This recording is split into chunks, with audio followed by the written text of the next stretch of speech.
Hi students, Mrs. Russell here again.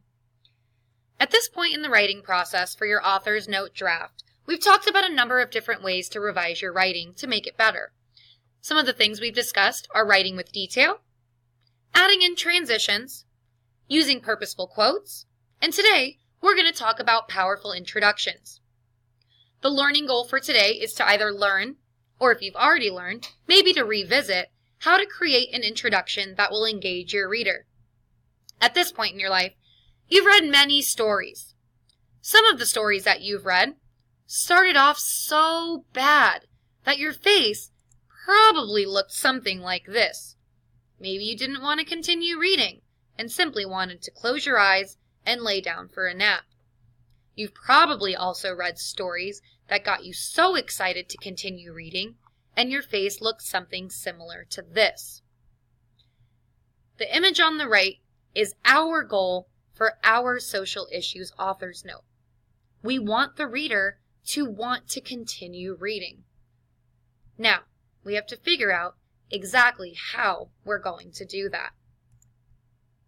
There are two purposes of an introduction. One of the first purposes is to engage the reader so that they become interested in what you are going to discuss.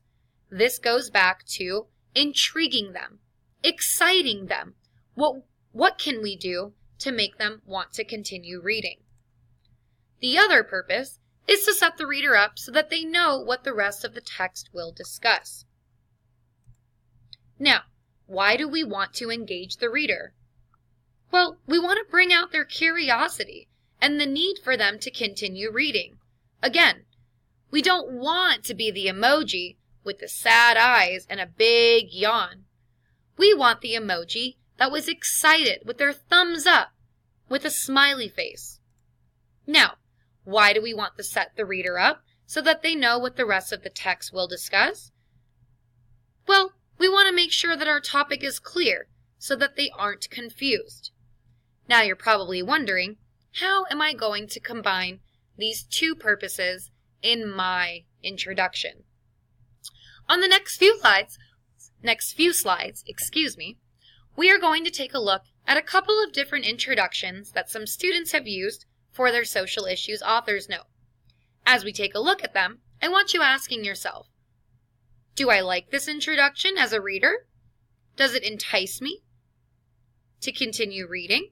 Do I know what the topic is about? Let's go ahead and take a look. I'm going to tell you about some stuff that deals with the environment. The environment is the area or areas that we live in. Okay, I can clearly tell that this is about the environment. Let's take a look at another one. This paper is going to talk about the environment. There are many things that deal with the environment. Okay, again, I can clearly identify the topic. One more example. Today, I will be writing about information that you will need to know about the environment. And again, it's very clear that these three introductions are all discussing the environment. However, something's missing. Can you guess?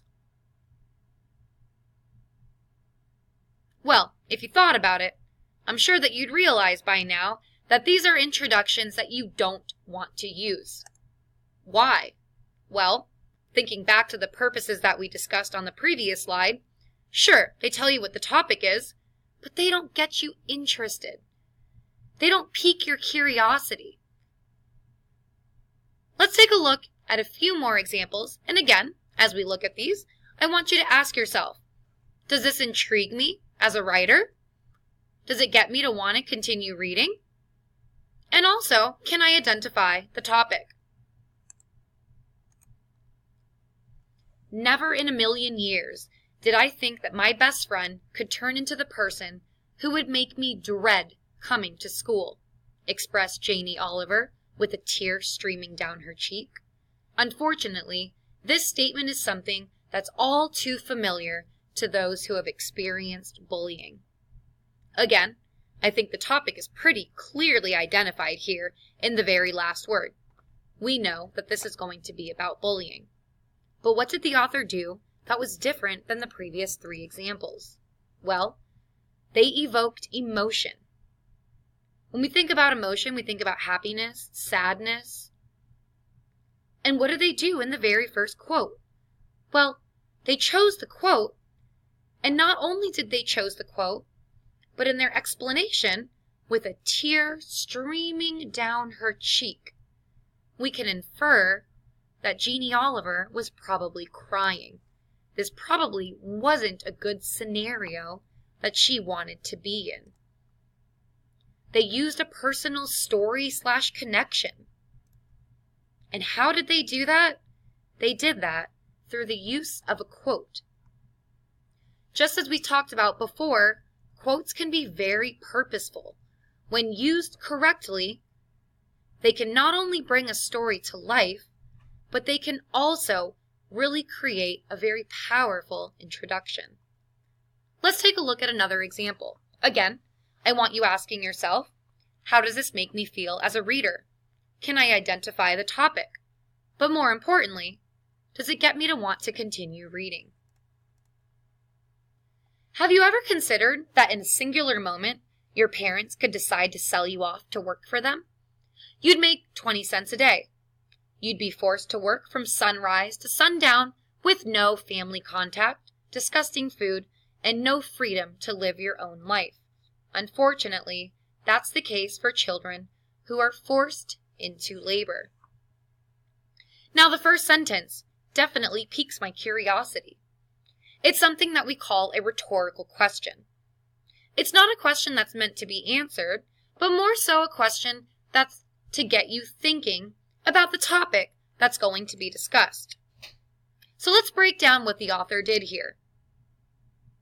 The author used emotion through imagery.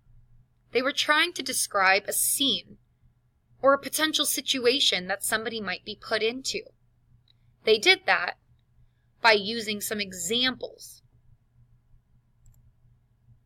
They gave background information that the reader needs in order to understand the rest of the author's note about child labor.